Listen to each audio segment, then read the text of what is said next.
Good morning, students. Welcome back to our economics class. Today, we are going to discuss about a very important topic, that is money supply and measures of money supply. So, let's start our class. Money supply. We have heard so many times about this money supply. What exactly is money supply? What refers to the circulation of money in the economy? How RBI measures what amount of money should be there in the economy? How RBI decides whether to put money in the market or to take money out of the market? How the valuation of money takes place? What exactly is the current circulation of money? What exactly is the circulation of rupees, notes, or what is the amount of demand deposits with the bank? These are some of the questions which are interrelated, and they are totally related with the money supply and the measures of money supply. So in this video, I'm going to cover the different measures of money supply. Along with this, I'll be discussing the difference between creation and distribution of money at the end of this video. Moreover, with the creation, we'll be talking about the money multiplier, how the money multiplies with the market, and how banks are creating money, and how the other people like us or NBFCs, these firms or these organizations are not able to create money. Now, this portion, the difference between the banks and the NBFCs, would be explained with the help of the creation and distribution of money. So first of all, let's see what is exactly the money supply. So if we go with the definition of the money supply, so it says that the total stock of money which is circulating in an total stock of money which is currently circulating in an economy is the money supply, or that is the money supply of that economy. So this circulating money not only involves the currency but also the printed notes, the money in the deposits account, the deposits done by the people in the bank accounts, or in the form of the other liquid assets. These are all contributing towards the money supply in that economy. But how do we measure that? How do you measure? If you can just measure the amount of money which you have along with you, or the deposits you have made in the bank. But if we look at the picture as a whole, how RBI determines the money supply in the market, and how RBI determines whether to take money out of the market or to infuse money into the market. So the purpose of studying the various measures of money supply is the valuation and the analysis of the money supply, which basically helps the economist to alter the existing policy or come up with the new policies. So to make changes in the policy, we need to determine what exactly is the money supply, because the valuation of this money supply ultimately affects the business cycle and thereby affects the economy. So therefore, it's important to study about the various measures of a money supply, and these are the M1, M2, M3 and M4. So there is one more money supply which is known as M0, and it is known as reserve money. We'll be discussing about this reserve money in detail later in this video.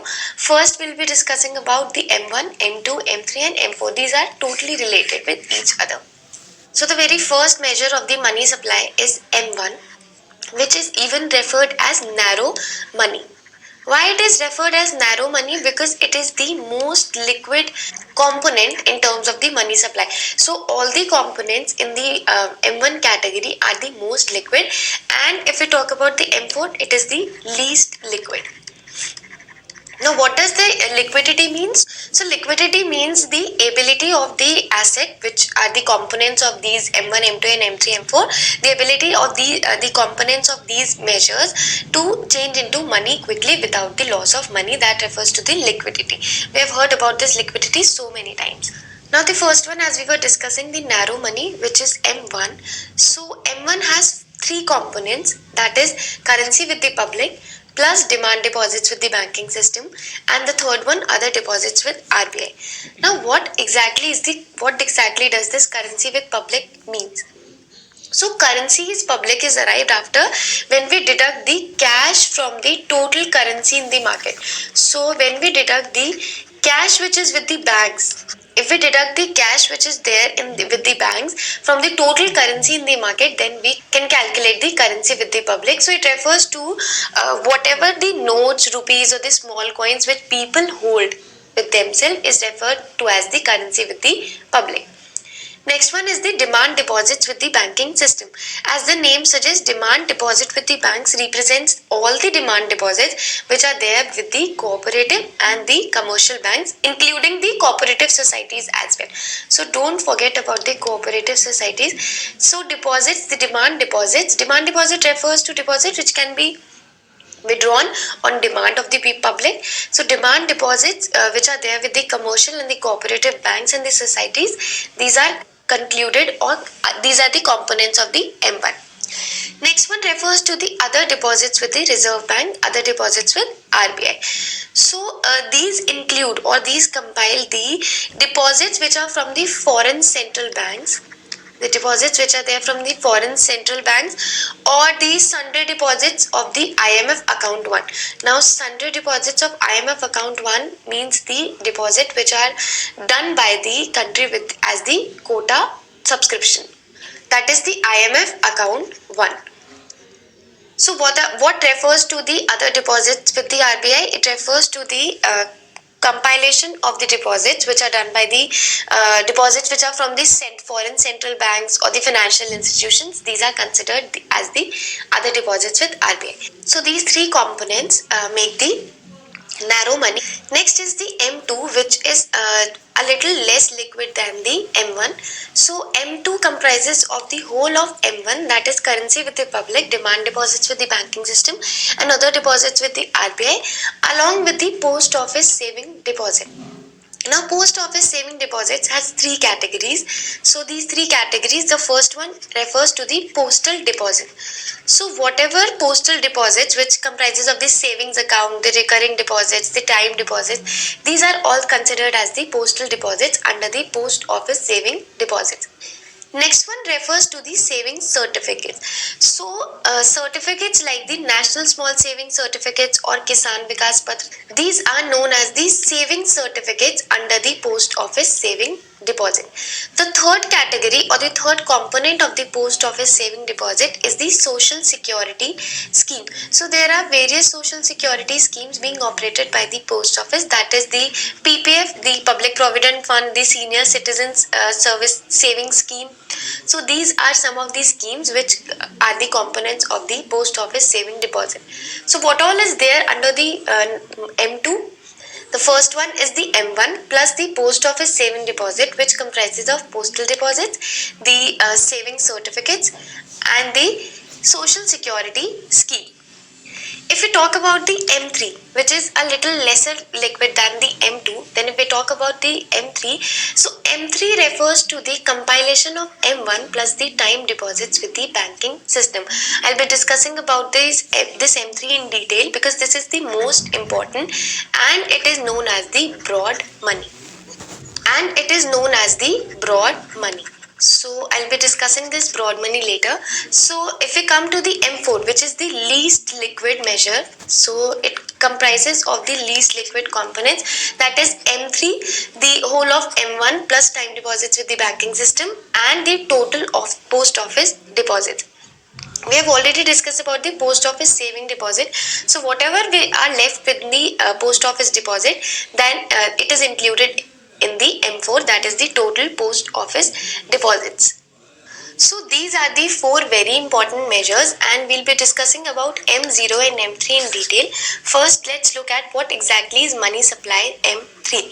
So money supply M3 is also known as the broad money and is the most important measure of the money supply. It has two sides. Now you have just heard about the component side. Most of the time component side is being discussed. We are considering, or we are not going to discuss the source side as well.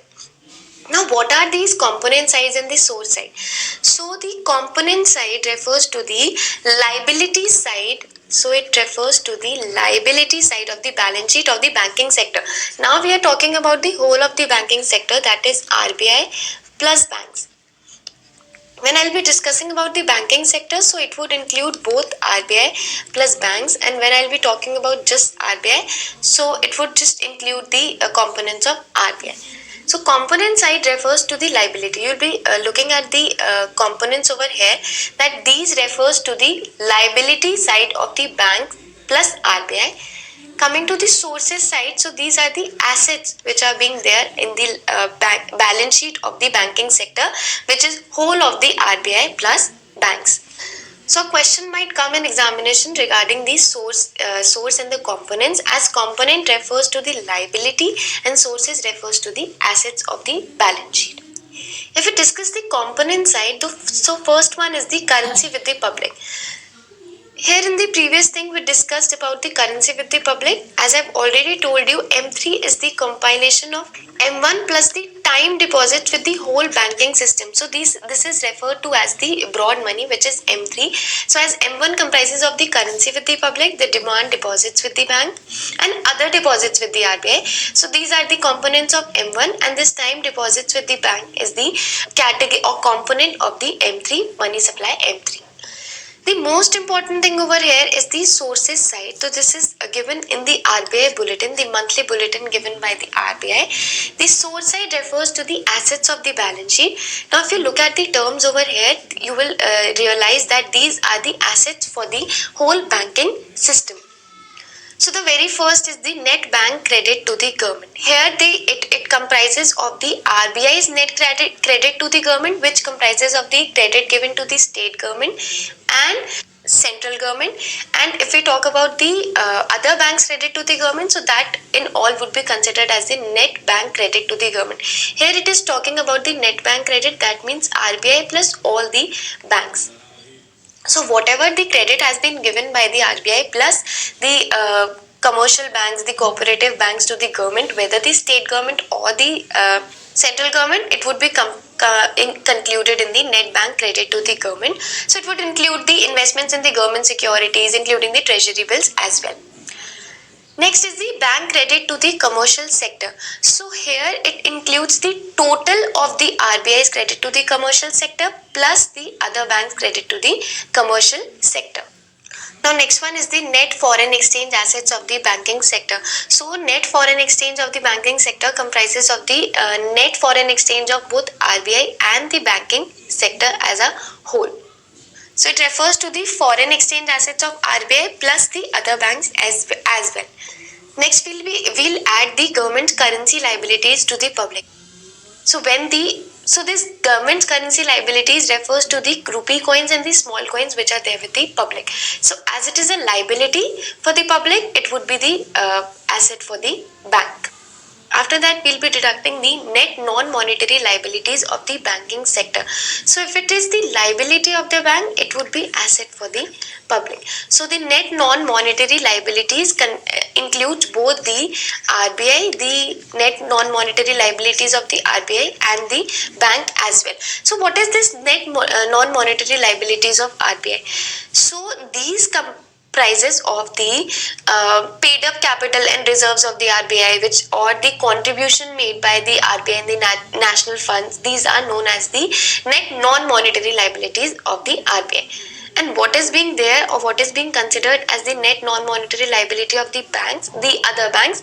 So it refers to the residual. Basically, it represents the difference between the other liabilities and the other assets. So the difference between other liabilities and other assets is known as the net non-monetary liabilities of the banking sector. So this is how the money supply M3 looks like, which comprises both the component side and sources side. As we have discussed that it is the liability and the assets, so it should be equal. It should be at par.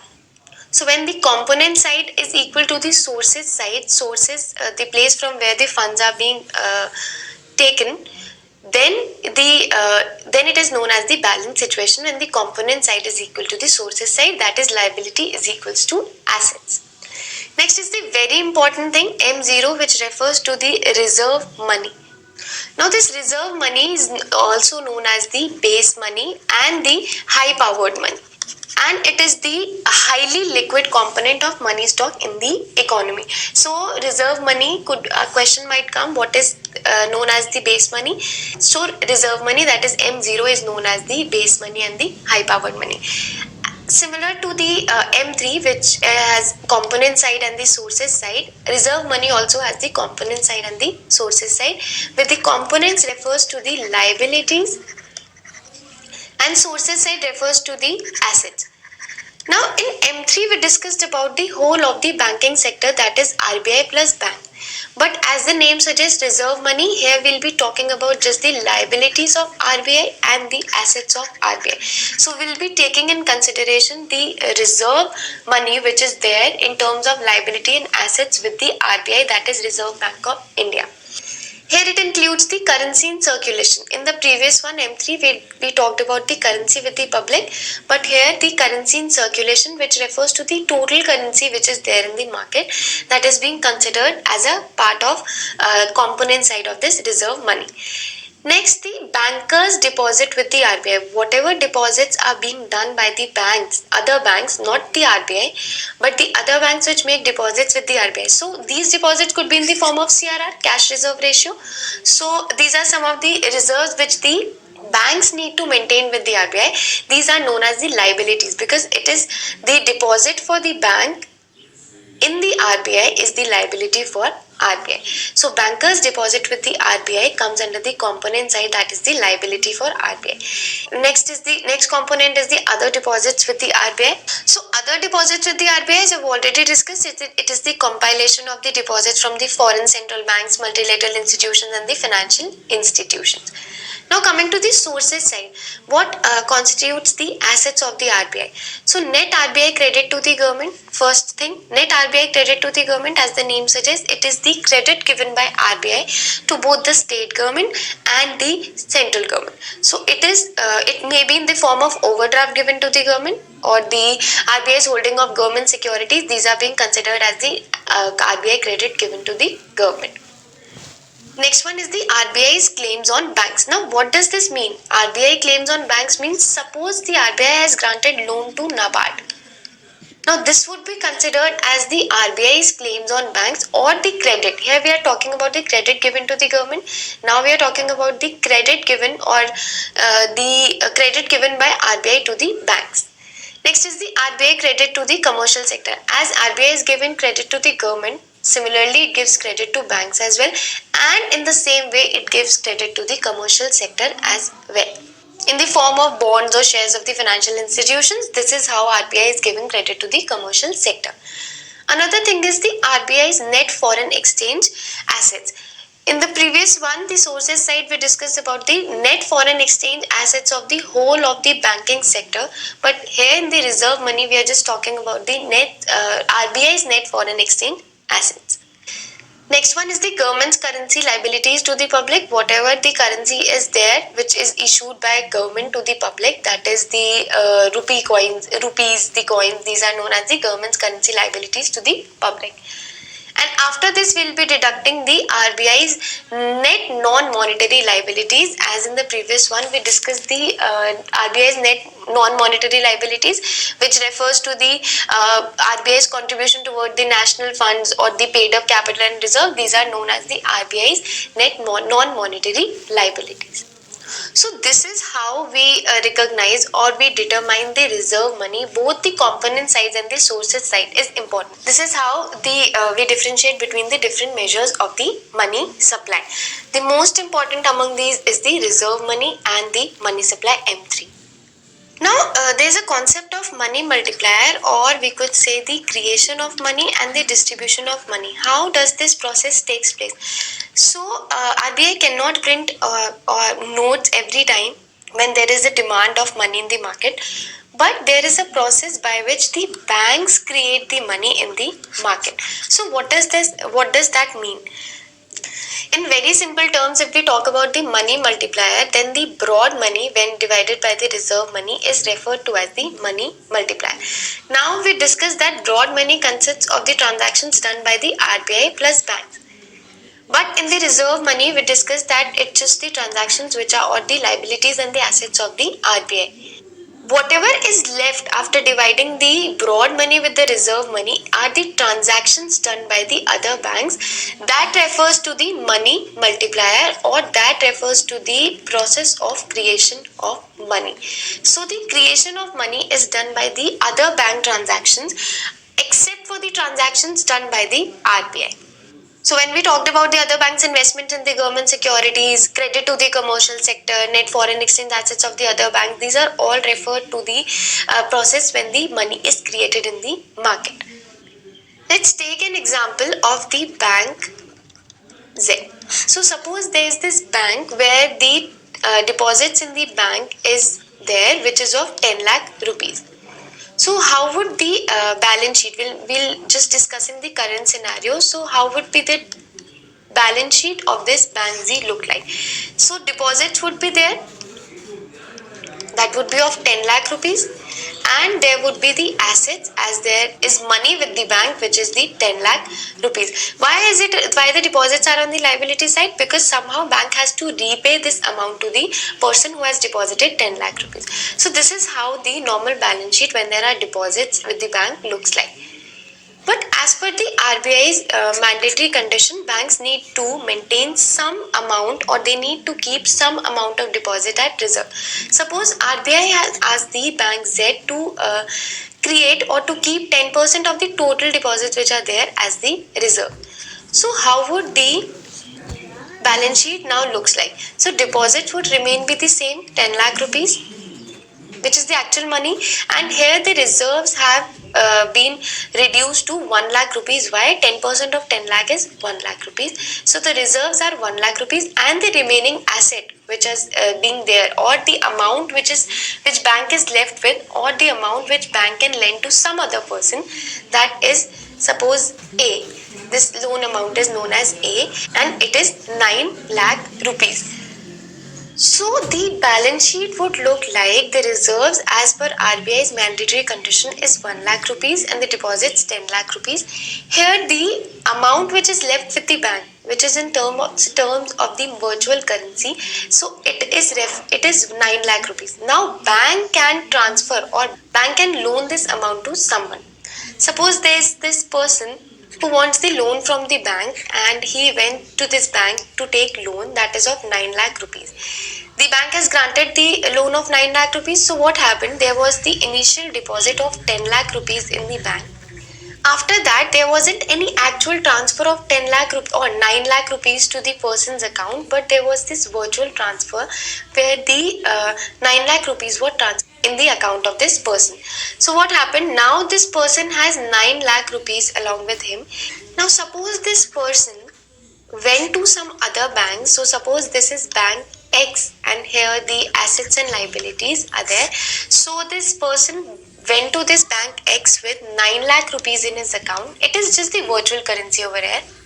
So the deposits with the bank are 9 lakh rupees, and as per the RBI's mandated 10% condition, so the reserves with the bank is 90,000 rupees. Now the bank is left with the remaining amount, that is this remaining amount is 8,10,000 rupees. So what happened earlier? The bank has the total currency of 10 lakh rupees. It didn't transfer the whole of the amount or the actual currency to this person, but it transferred the virtual currency, that is 9 lakh rupees, in the account of this person. Similarly, the bank X deposited this 9 lakh rupees as the virtual currency, and later it is now left with 8,10,000 rupees, and it can now give this loan to some other person, say ABC. So this is the person who can take this loan of 8,10,000 rupees. So what happened? Initially there was 10 lakh rupees in the economy. Then after keeping the reserve, 9 lakh rupees was there in the economy. Then later it turned out to be 8.1 lakh rupees in the economy. And if the process goes on, there would be a time when the virtual currency or the money would have been created to some level. Now what would be that money? So the formula to calculate is the 1 divided by the requirement for the reserve ratio. So whatever reserve ratio it's being required in the economy, when we divide that initial excess amount. So this is referred to as the money multiplier. This would tell the times when the money would be multiplied in the market. So the reciprocal of the requirement of the reserve ratio is known as the money multiplier. So what happened when we multiply this reserve ratio with the excess requirement? Now what was the excess requirement? So in the very first case, when there was this 10 lakh rupees deposit, there was this excess requirement of 9 lakh rupees which was created by this bank Z.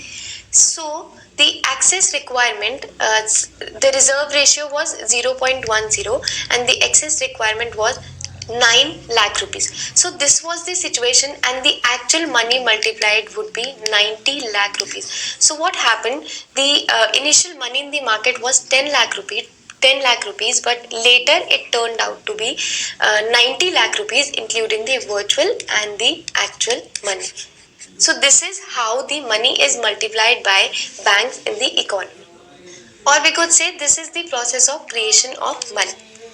But now if we talk about the distribution of money. So as we discussed in the very beginning, that we'll be discussing the difference between the banks and the NBFCs. So the very basic difference between banks and NBFCs, that banks create money, but NBFCs do not create money. But why NBFCs do not create money? How do they not able to create the money? So what happened? NBFCs, when they take loan from some person, so these are the institutional investors who have invested rupees 10 lakh in this NBFC. Now when the NBFC is forwarding this loan to some other person, say A, NBFC has transferred this loan to person A. Here the actual transfer of the money takes place, which means that the actual money, whatever the amount, would be actually transferred in the bank account or in terms of cash to this person.